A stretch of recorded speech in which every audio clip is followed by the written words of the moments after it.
Hi beauties, welcome and welcome back to my YouTube channel. तो आज मैं बना रही हूँ अपनी मम्मी के लिए प्यारा सा सूट। तो इस तरह का मैंने ग्लास और गेंजा का ये फैब्रिक लिया हुआ है। इसके नीचे ये जो शेयर फैब्रिक है, जो भी ट्रांसपेरेंट फैब्रिक होता है, तो उसके नीचे हम साटन या सेंटून की शिमर वाली लाइनिंग लगाते हैं। तो मैंने यहाँ पर साटन की लाइनिंग ली हुई है। तो जो इसका जो नेक है और इसका जो बॉटम वाला पार्ट है वो सेमी स्टिच है। नेक इसका ऑलरेडी बना बनाया है, बस जस्ट हमें लाइनिंग रख करके उसको अंदर की तरफ पलटना है।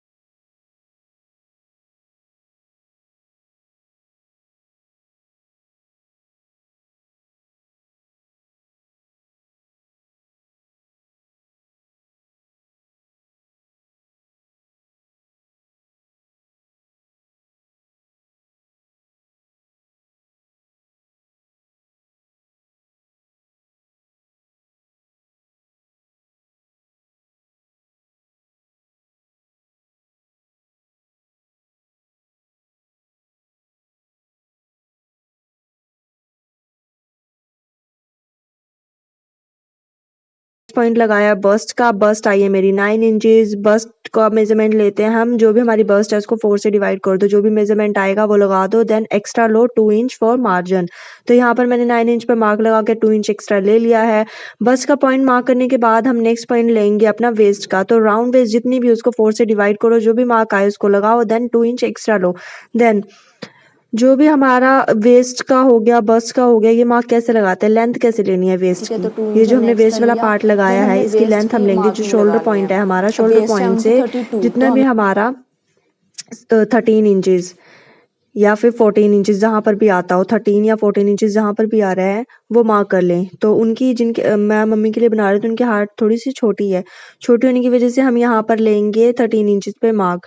तो जो भी जहाँ पर भी आपका 13 इंचेस आ रहा है वहाँ पर शोल्डर से लेके नीचे तक 13 पर एक मार्क करो। देन वेस्ट का मार्क लगाओ, राउंड वेस्ट जितनी हो उसको 4 से डिवाइड करो।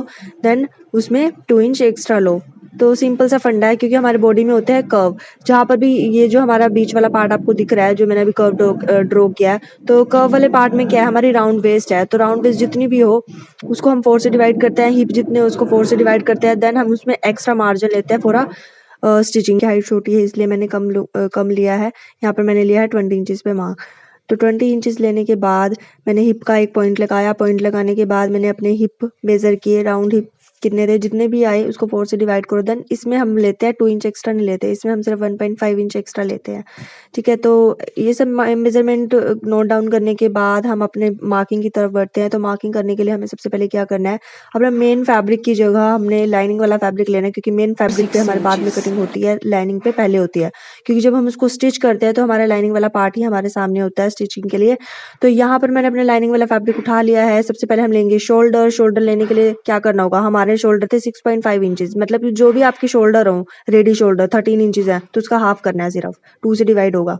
तो मेरे मेजरमेंट में 13 इंचेस शोल्डर है, बट मैं यहाँ पर ले रही हूँ 6 इंचेस।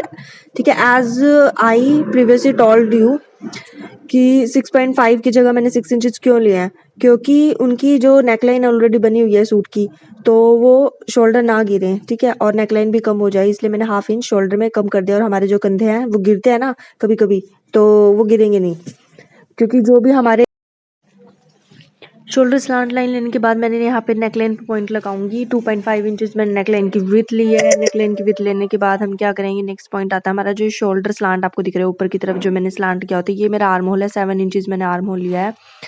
ठीक है, और ये ऊपर की तरफ हमारा शोल्डर स्लांट लाइन है। ठीक है, 0.5 पे इसका मार्क लगता है। यहाँ तक करने के बाद हम क्या करेंगे, हमारे शोल्डर हो गए, स्लांट लाइन होगी शोल्डर की। देन हमारा आर्म होल हो गया 7 इंचेस। ठीक है, उसके बाद हमें क्या करना है, जितना भी आपका शोल्डर हो उसको मैं आपको बाद में बताऊंगी कि शोल्डर का हाफ कैसे लेना है। देन हमारा नेक्स्ट पॉइंट जो आता है कि वो है हमें अपने बस्ट पॉइंट लगाना है। तो बस्ट पॉइंट आपके मेजरमेंट के अकॉर्डिंग जो भी उसको 4 से डिवाइड करो, पॉइंट लगाओ, देन 2 इंच एक्स्ट्रा लो। तो मैंने मेरे मेजरमेंट के अकॉर्डिंग ले लिया है 9 इंच, देन 2 इंच एक्स्ट्रा लिया है।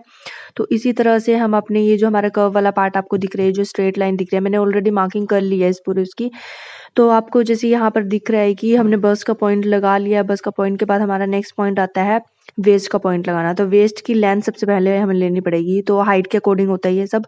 मेरे मेजरमेंट में जो हाइट थी, हाइट के अकॉर्डिंग जो मेरा लेंथ का पॉइंट आएगा जहाँ पर हम अपनी राउंड वेस्ट को लेंगे, वो वाला पॉइंट जो लेना है, तो मैंने यहाँ पे लिया है 13 इंचज पे। आपको ये दिख रहा है, ये जो कर्व वाला पार्ट आपको दिख रहा है, ये राउंड वेस्ट का मेरा पॉइंट आया है 8 पर। आपका जैसे भी जो भी पॉइंट आए वहाँ पर लगा दीजिए। हिप को भी ऐसे ही करना है, हिप का पॉइंट हमने लगाया है लेंथ 20 पर, और राउंड हिप जो है हमारे वो लगाया 9.7 पर मैंने। तो इस तरह से हम एक्स्ट्रा जो है पॉइंट्स लगा लेते हैं। देन एक्स्ट्रा ले लेंगे साइड में 2 इंच और हिप वाले पॉइंट पे लेंगे 1.5 इंचज। देन कटिंग स्टार्ट करेंगे। कटिंग स्टार्ट करने के लिए फटाफट जैसे जैसे जो बाहर वाली मार्किंग है वहाँ पर हम कटिंग कर देंगे। देन जो हमारा आर्म होल वाला पॉइंट है, यहाँ पर मैंने जो आर्म होल लिया है, जो भी आपका आर्म होल है, ठीक है, मेरा 7 है, 7 का हाफ होता है 3.5, वहाँ पर एक पॉइंट लगा लें। वो पॉइंट किस लिए लगा है, क्योंकि हम आर्म होल की गोलाई देंगे। ये देखिए, ये वाली जो गोलाई मैंने दी हुई है, ये आर्म होल की गोलाई है। तो ये गोलाई देने के लिए हमें क्या करना है, जो अंदर वाला पॉइंट होता है, ये जो आपको बाहर की कर्व दिख रही है, ये हमारी बैक आर्म होल है। जो अंदर वाला है, ये 0.5 लिया मैंने, ये हमारा फ्रंट आर्म होल बनेगा। ठीक है, तो ये देखिए, ये हमारा क्या है, जो मैं मार्क कर रही हूँ, ये हमारा अंदर वाला आर्म होल बनेगा इस पर। तो यहाँ पर मैंने 0.5 पर ये मार्क किया है, और देन यहाँ से हम 1 इंच लेंगे स्लांट में और कर्व डाल देंगे। तो जो अंदर वाला कर्व है वो हमारा फ्रंट आर्म होल है, जो बाहर वाला कर्व है वो 1.5 पे लिया है, और वो है बैक वाला आर्म होल। देन जो हमारे बैक वाले आर्म होल है, हम कटिंग भी वहीं पर ही करेंगे। तो ये देखिए 0.5, ठीक है, क्योंकि जब हम कटिंग करते हैं तो हमारे बाहर वाले पार्ट पर होती है, क्योंकि हमने ना क्या करेंगे, जो ये दो बॉक्स फोल्ड में बन किया गया, हुआ है। ठीक है, बॉक्स बनने के बाद यहाँ पे जो टेप स्लांट में पार्ट रखेंगे और यहाँ से दूसरा भी पार्ट 1 निकालने इंच के का लिए निशान हमें लगा इसको देंगे। कटिंग तो ये को हमारा करना ये होगा। वाली देन शेप इसको हम आएगी। रख के दूसरे वाले पार्ट को कट ठीक है, कर लेंगे। ये ठीक है, फटाफट से यहाँ पर मैं मार्किंग कर ली है अंदर वाले आर्म होल अंदर को, वाली है वो कर्व फ्रंट अच्छे से की है, डाल देते हैं, क्योंकि हमारे आगे वाले पार्ट में ज्यादा गोलाई होती है as compared to the back. Back में कोई गोलाई नहीं होती, आगे वाले में होती है गोलाई। तो ठीक है, यहाँ पर तो हमारी इसलिए ये हमारा मार्किंग फ्रंट वाला कंप्लीट हो चुकी है। ये आर्म होल वाला पॉइंट बताना रहता था, तो मैंने आपको बता दिया। फटाफट से इसकी कटिंग कर लेते हैं। तो यहाँ पर हमने कटिंग कर ली है। एज यू कैन सी कि हमारा आर्म होल, शोल्डर लाइन और पूरा फैब्रिक जो है कट हो चुका है। अब हमें क्या करना है कि हमें 2 पीस लेने हैं। हमारी ऑन फोल्ड वाली साइड है, और जो ये दूसरे वाला आर्म होल वाला कर्व है वो हमारी दूसरी साइड है, मीन्स ओपन साइड है। तो हमारी फोल्डेड साइड हमारी तरफ होनी चाहिए। इस बात का हमें ध्यान रखना होता है जब भी हम मार्किंग करते हैं। ठीक है, तो यहाँ पर हमारी ये सब कटिंग हो गई है। हमारा नेक लाइन है, शोल्डर आर्म होल है, देन इसको हमने कट कर लिया है। अब कट करने के बाद हम ऐसे ही दूसरा पीस कट कर लेंगे, वो हमारा बैक का पार्ट होगा। बैक का पार्ट कट करने के बाद हम फ्रंट आर्म होल को कट कर देंगे। ठीक है, अब हमें क्या करना है, फ्रंट और बैक पार्ट की कटिंग करने के बाद हमें ये जो हमने मार्किंग लगाई हुई है, इस मार्किंग को ये देखिए इस तरह से, ठीक है। तो ये हमारे फ्रंट आर्म होल की हो गई है कटिंग।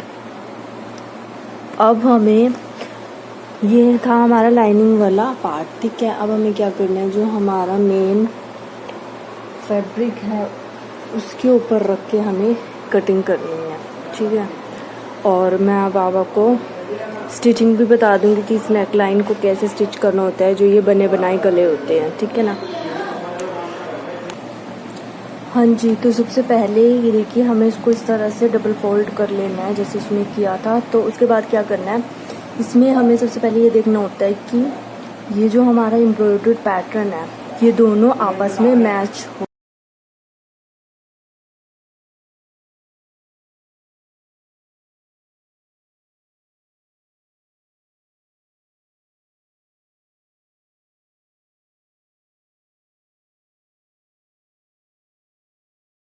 अब ये देखिए, मैंने ना इसका बिल्कुल सेंटर पॉइंट ले लिया, और सेंटर पॉइंट लेने के बाद में क्या करूँगी, अब यहाँ पे एक पिन लगा दूँगी। इन जो सूट होते हैं उनको हम 4 तह में इसलिए निकाल देते हैं। फैब्रिक को अच्छे से क्या करना चाहिए, जैसे यहाँ से ये अनइवन है थोड़ा सा, तो इसको थोड़ा सा ना स्ट्रेच कीजिए ताकि ये इक्वल हो जाए। ऐसे फिर हमने शेप भी कट कर लिया है। यहाँ से इसके सेंटर पार्ट को पकड़िए और सेंटर से सेंटर ऐसे मिलाइए दोनों, और क्या करना है, आर्म होल से आर्म होल को मिलाइए अच्छे से, और यहाँ पर एज इट इज रख दीजिए।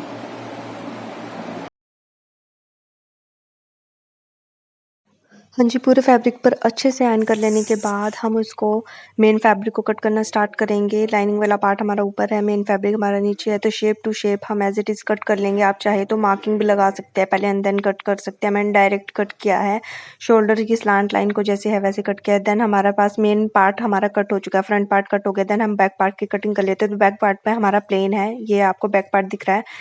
बैक पार्ट की नेक की विड्थ मैंने लिया 2.5 इंचेस, लेंथ लिया 7 इंचेस, राउंड कर्व ड्रॉ करके यानी कि राउंड शेप है नेक लाइन की और उसको कट कर दिया है। स्टिचिंग पार्ट आपको नेक्स्ट वीडियो में दिखेगा।